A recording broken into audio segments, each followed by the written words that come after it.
Olá, meus irmãos, que a paz do Mestre Jesus esteja em nossos corações. Não coloqueis a candeia sob o alqueire, mas antes no candeeiro, para que ela possa iluminar todo o ambiente. Jesus nos diz esta frase porque afirma que tudo o que está escondido deva ser revelado e que a luz não pode ser escondida. O alqueire era uma caixa de madeira utilizada para medir coisas. Então, eu vou vender cereais, então eu vou vender um alqueire. Dentro daquela caixa era uma unidade de medida, como um quilo hoje para nós. Né? E colocar a candeia sob o alqueire, quer dizer, embaixo dessa caixa, significa sufocar a luz. Então, Jesus nos diz que não, que ela é preciso que ela se expanda, que ela possa se difundir por todos os ambientes. Não coloqueis a candeia sob o alqueire, é um convite para que nós coloquemos o melhor de nós na divulgação do Evangelho. Porque a luz do mundo é o Evangelho. E Jesus, o nosso modelo. Ele, o ser mais perfeito que já caminhou sobre a terra, que foi capaz de praticar o Evangelho, não só de nos trazer. Ele nos trouxe o Evangelho, mas, além de nos trazer esse Evangelho, ele ainda o praticou, vivenciando todas as experiências necessárias diante de dificuldades, diante da hipocrisia, diante da perseguição e até da morte. Jesus exemplificou todas as palavras, todo o conhecimento trazido no Evangelho. Então, a luz do mundo é o Evangelho. E ela deve ser difundida para que mais e mais pessoas possam ter contato, acesso a essa informação crucial para a nossa evolução.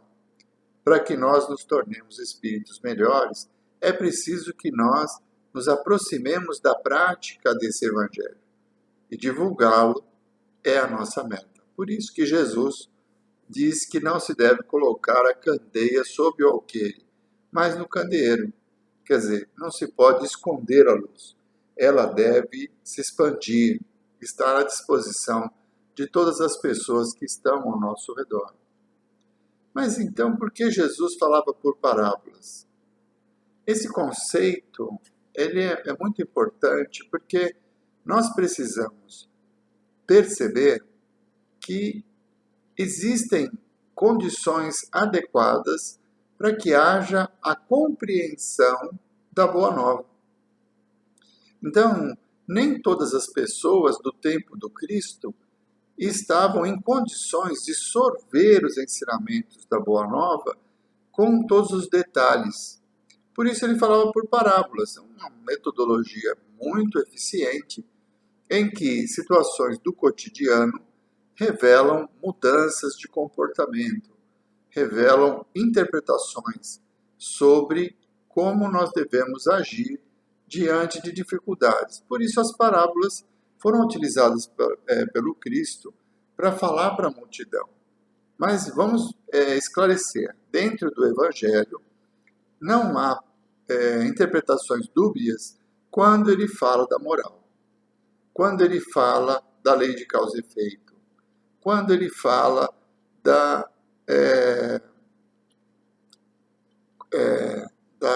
consciência que nós precisamos ter de transformar, de combater as nossas paixões. Ele deixa muito claro, não tem parábolas, não tem dupla interpretação, quando ele fala que nós precisamos ser humildes, que nós precisamos ser resignados, que nós precisamos ser brandos, que nós precisamos ser pacíficos. Então, quando ele trata da moral, aí a luz está acesa para todos. Mas quem já leu o livro Boa Nova, do Humberto de Campos, pelas mãos do Chico Xavier, vai entender um pouquinho da profundidade que o Cristo levava aos apóstolos em detrimento da população como um todo. Porque a população de Jerusalém e das imediações, Cafarnaum e em tantas outras regiões ali da Palestina onde Jesus caminhou, né, e pôde levar a Boa Nova, nem todas essas pessoas estavam aptas, preparadas para compreender essa revolução que é o Evangelho, nos costumes, nos atos, né, nos compromissos. Mas na intimidade com os apóstolos, Jesus era claro. Então, o livro Boa Nova, uma leitura recomendável, né, quem desejar ter uma visão do comportamento do Cristo nos bastidores, né? Então, ali no livro Boa Nova, você tem as descrições dos textos evangélicos e os bastidores, né? O que aconteceu antes e depois das manifestações do Cristo, o comportamento dos apóstolos, suas dúvidas, suas dores, estão ali no livro Boa Nova. É uma leitura fantástica. E ali fica muito claro que nem todas as pessoas daquela época estavam aptas a sorver o conhecimento que estava sendo trazido. Então, a revelação, a segunda revelação, né, depois de Moisés, a lei de amor, esse convite ao mergulho íntimo sobre os nossos sentimentos, os nossos valores e principalmente as causas das nossas aflições, que estão diretamente relacionadas com os nossos sentimentos, com os nossos desejos, o Evangelho vem e nos convida a uma reforma, a uma transformação. Então, nem todas as pessoas estavam aptas ou preparadas para receber essa mensagem. Por isso que o Cristo falava por parábolas, trazendo conceitos mais gerais para toda a população. E o efeito foi muito positivo, porque se nós analisarmos a história do cristianismo nos primeiros 300 anos antes do Império Romano trazer o cristianismo como religião oficial, o comportamento dos cristãos, que primeiro eles eram chamados de homens do caminho, né?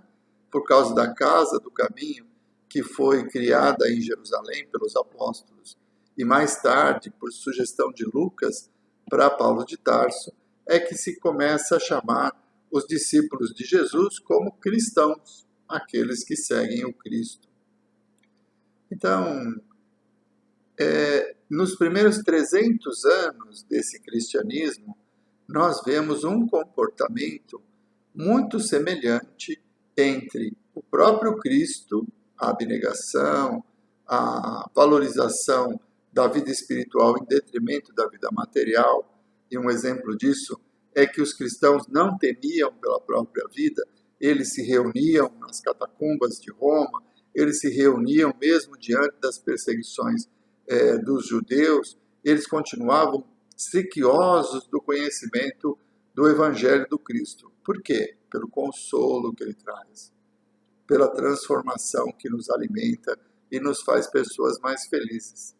Então, os primeiros cristãos, eles tinham esse comportamento. Então, a gente percebe que a metodologia utilizada pelo Cristo, ela foi muito eficiente e trouxe, até os nossos dias, mais de 2000 anos depois, a possibilidade de termos contato com o texto, de termos contato com a história, a sociedade da época e compreender essa revolução que é o Evangelho do Cristo, que é essa luz que deve ser colocada no candeeiro, né?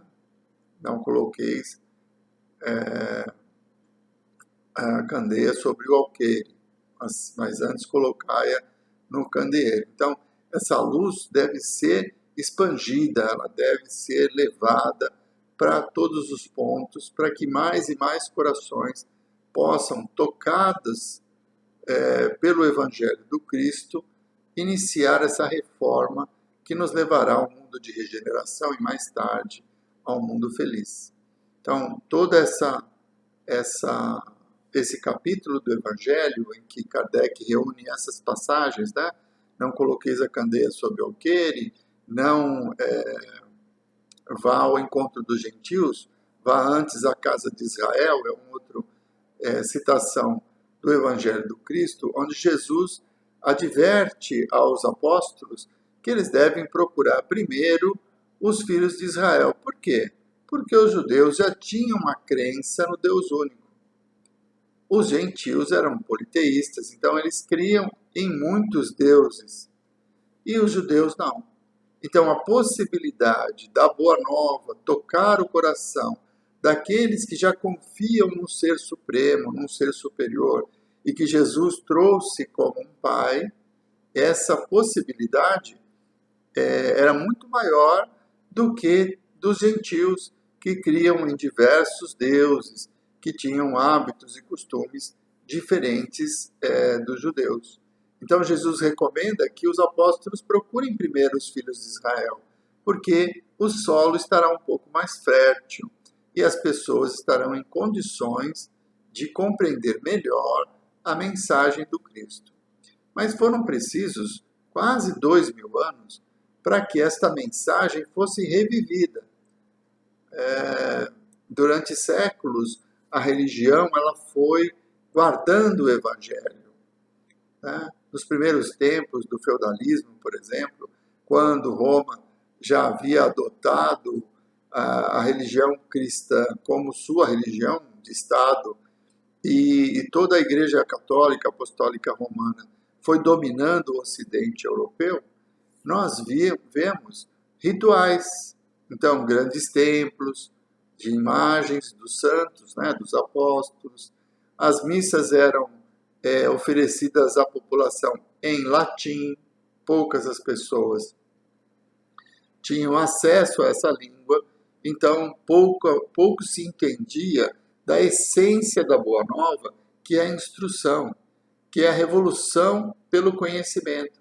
Então, tudo isso foi atrasando um pouco a evolução do planeta, das pessoas, nessas idas e vindas, nas reencarnações, até que em 1857, quando é lançado o Livro dos Espíritos, se tem uma revisão do Evangelho. Então, nós passamos a estudar o Evangelho do Cristo sob a ótica da reencarnação, sob a ótica da imortalidade, trazendo o Cristo revivido. Então, para quê? Para que a luz voltasse a acender, para que a Boa Nova tocasse os nossos corações e pudesse nos transformar, afastando o ritualismo, afastando as promessas do paraíso, do inferno, porque quando nos vemos imortais, tudo isso cai por terra. Então, a luz que Jesus nos trouxe, que é o Evangelho, ela deve ser disseminada na sua natureza, na sua essência, nos conceitos primordiais que vão transformar a moral do ser. Então, como é que uma casa espírita que tem como objetivo promover a divulgação da doutrina espírita, mas em essência criar homens de bem, pela reforma íntima, como ele vai fazer isso? Nos ensinando a praticar o Evangelho, nos dando a oportunidade da prática da caridade. Então, essa é uma grande forma de acender a luz, de colocar a candeia sob o alqueire, num candeeiro. É pela prática, não só pela divulgação dos textos, mas principalmente pela mudança de comportamento que aqueles que têm contato com a Boa Nova conseguem desenvolver, como aconteceu lá nos primeiros tempos.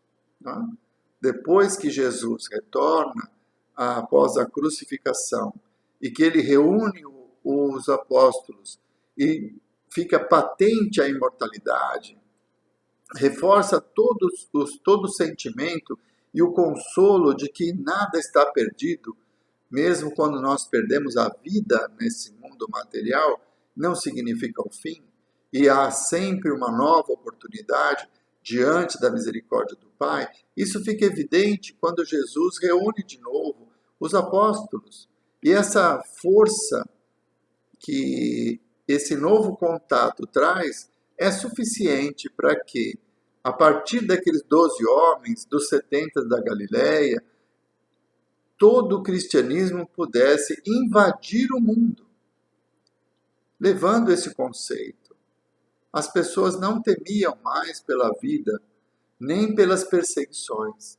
Elas queriam o consolo da realidade da vida, da imortalidade do Espírito, da paternidade de Deus sobre todos nós. Então, essa grande luz, ela precisa ser difundida. E até por esse meio, né, estamos aqui num programa que pode ser assistido por inúmeras pessoas, que pode ser ouvido por inúmeras pessoas, e isso é uma forma de divulgação. Nós estamos levando conceitos, interpretações, falando do Cristo, desse amor infinito que Deus tem para com todos nós, e levando a mais e mais pessoas, que podem estar receptivas ou não. Mas há outros meios, né, as palestras públicas que são realizadas nas casas espíritas, os livros que são publicados e distribuídos pelas editoras, levando a possibilidade de ampliar o conhecimento de tantas e tantas pessoas. Isso tudo são formas de elevar a luz, para que ela possa se expandir, para que ela possa atingir muitos e muitos corações. Mas a principal forma de divulgação do Evangelho é a prática do amor, da caridade, é o exercício do perdão. São os exemplos daqueles que conhecem o Evangelho e que, diante das situações da vida, vão cativando mais e mais pessoas. É dessa forma que nós vamos fazer brilhar a luz, levando pela prática o Evangelho do Cristo nas nossas atitudes, nas nossas ações, no nosso comportamento em relação aos nossos irmãos que estão próximos de nós, nossa família, aqueles irmãos com quem nós trabalhamos, aqueles irmãos que cruzam o nosso caminho, muitas vezes necessitados de uma palavra, de um auxílio. Então, são nas nossas atitudes que nós iremos fazer com que essa luz se expanda, não só pela palavra, pelas interpretações, mas principalmente pelas atitudes. E é isso que acontece quando, na Casa do Caminho, os apóstolos começam a colocar em prática os ensinamentos do Cristo. Eles divulgam o Evangelho, mas também levam a cura, levam o consolo, levam a caridade como instrumento de trabalho, não fazendo distinção entre nenhum ser. Todas as pessoas eram acolhidas na Casa do Caminho. E um exemplo muito claro disso é justamente Saulo de Tarso, o nobre doutor da lei, fariseu, orgulhoso, que se defronta com os caminheiros e acredita que essa divulgação do Cristo como Messias era algo hediondo. Né? Então, ele se confronta com Estevão numa das suas preleções na Casa do Caminho e acaba perseguindo, prendendo e até sendo algoz na condenação do Estevão à morte. Esse é Saulo de Tarso, que vai a Damasco em busca de Ananias, porque ele havia convertido a sua noiva também ao cristianismo, e ele vai a Damasco com o objetivo de destruir Ananias, de matar essa doutrina vã, onde já se viu um carpinteiro que foi morto na cruz, seu Messias, o grande Salvador. E é nessa viagem para Damasco que Saulo de Tarso se depara com Jesus. E depois de longo tempo no deserto, onde ele tem o conhecimento do Evangelho, ele retorna para Damasco, é perseguido e quase preso, e tem que voltar a pé para Jerusalém, sozinho. Chegando em Jerusalém, muito doente.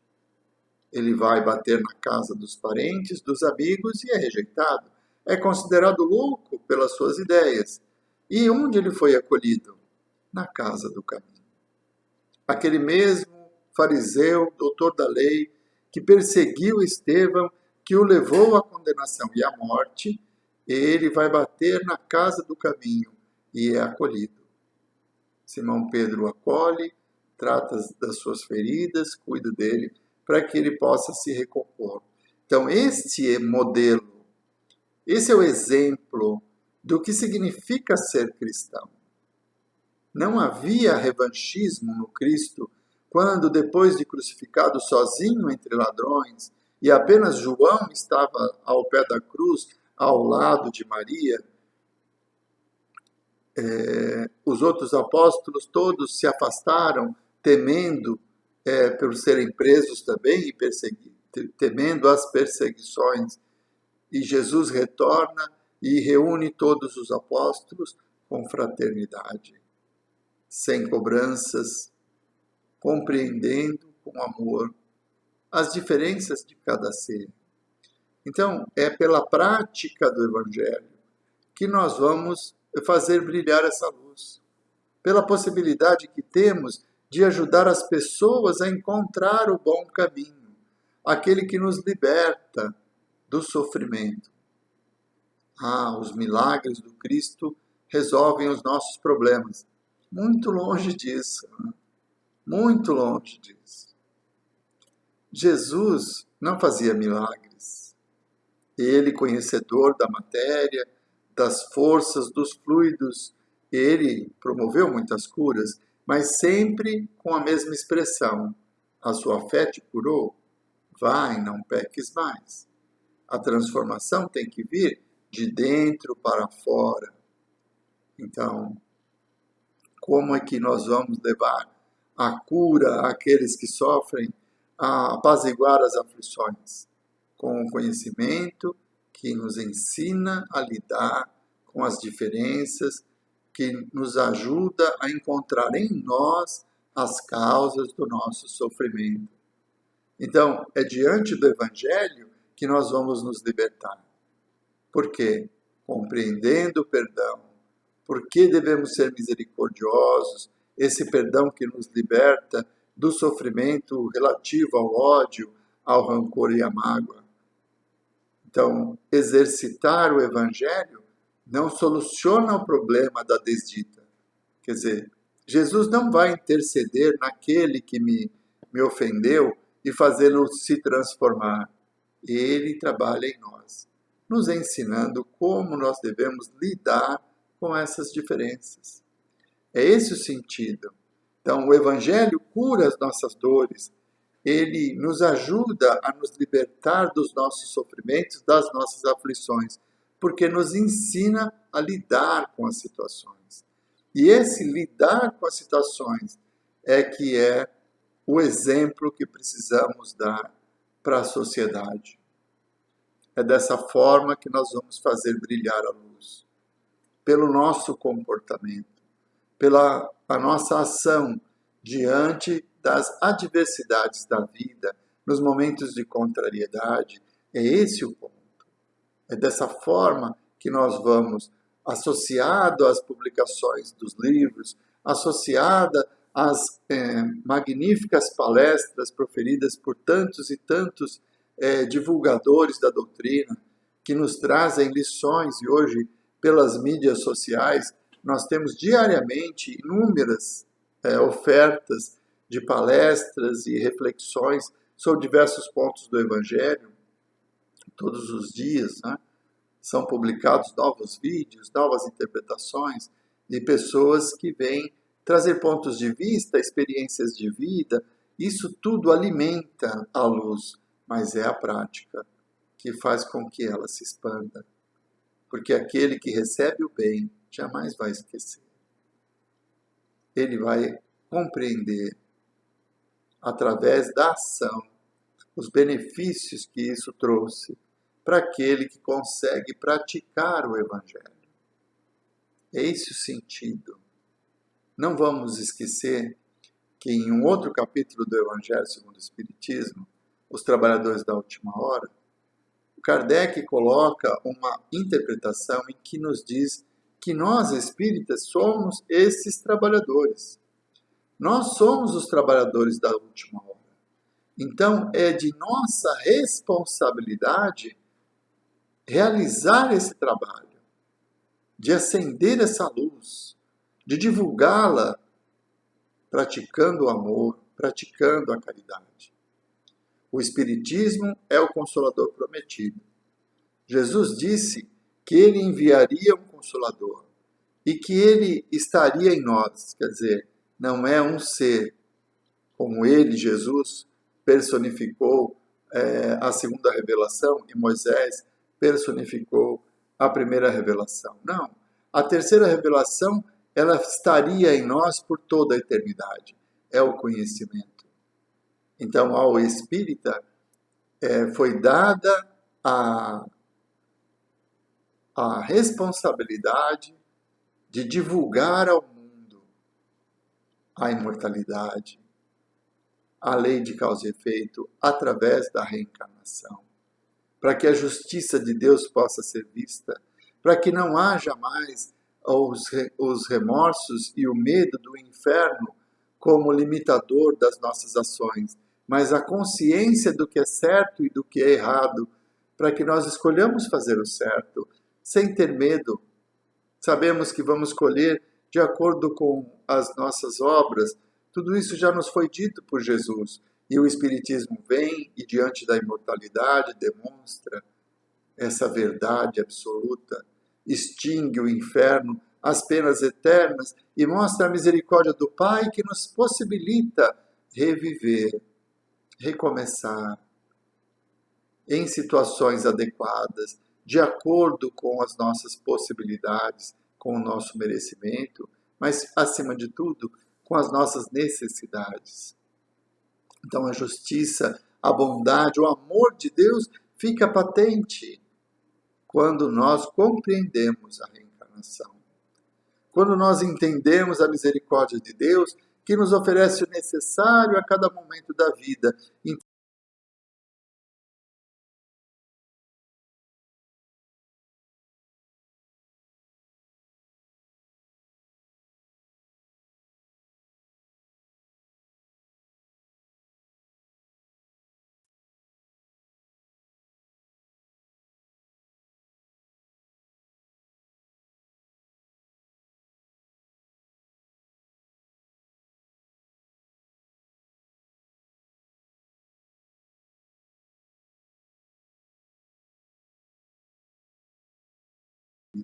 Nos ajuda a combater as nossas más tendências, a derrubar o nosso orgulho, a procurar realizarmos ações de amor, de compreensão, aprendendo através do Evangelho, das orientações trazidas pelos Espíritos, pelas mãos do Allan Kardec, na codificação, e mais tarde complementada, ilustrada pelas mãos do Chico Xavier, do Divaldo Franco e de tantos outros médiuns, em que a espiritualidade maior se manifesta fazendo brilhar essa luz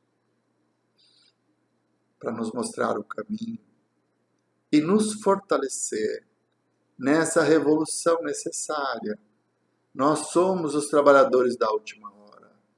Nos cabe essa responsabilidade de divulgar a doutrina. Mas, como disse o Cristo, não vá aos gentios.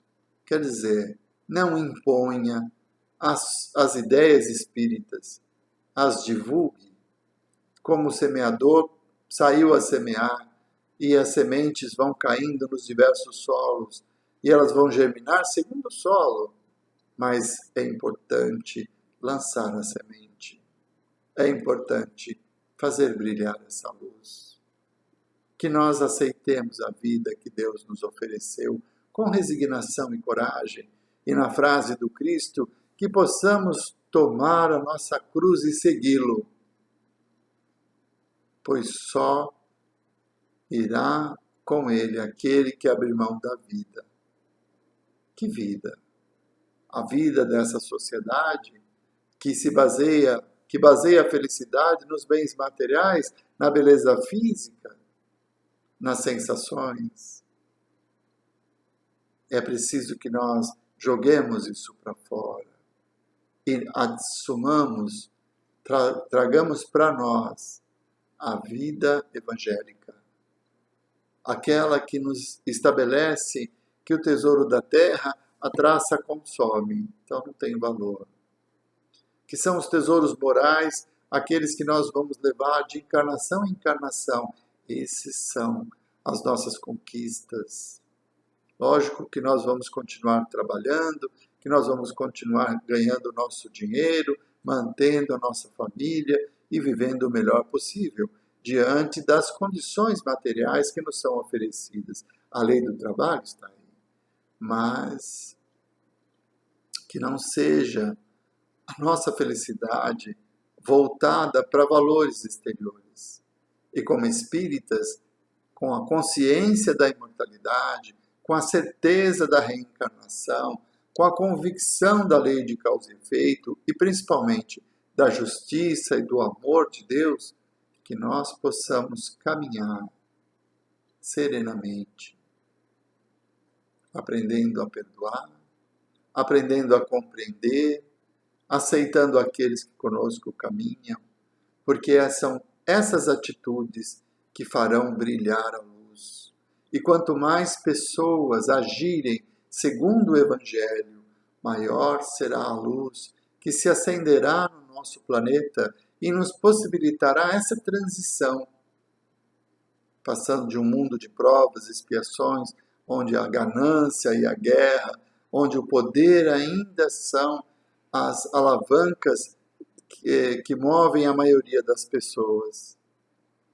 E passaremos a viver um mundo de regeneração, onde o principal objetivo de cada ser é combater e transformar as suas próprias imperfeições. Haverá dor ainda no mundo de provas e expiações, porque nós precisaremos, no mundo de regeneração, perdão, porque nós ainda precisaremos nos regenerar, superar as nossas imperfeições. E isso dói. Combater as nossas más tendências dói, porque orgulhosos que somos, nos consideramos sempre certos, e a realidade não é essa. Diante da lei de amor, do exemplo do Cristo, a prática do Evangelho nos levará a essa luz, nos libertando dos valores, dos efeitos da matéria e nos tornando cada vez mais espirituais. Seres que valorizam, sim, as oportunidades que a vida nos oferece, as oportunidades materiais, as necessidades físicas, sim, mas que têm como objetivo maior a transformação íntima e moral, baseada na luz do mundo, que é o Evangelho. Que a paz do Mestre Jesus permaneça em nossos corações, nos fortalecendo, para que diante das oportunidades que a vida nos conceda, tenhamos a força necessária para praticar o Evangelho e fazer brilhar a luz em ações, em atitudes, na força necessária para combater as nossas más tendências e oferecer a outra face àquele que, ainda ignorante, imagina que pela força irá vencer. Que o amor prevaleça em nossos corações. Muito obrigado, meus irmãos. Muita paz.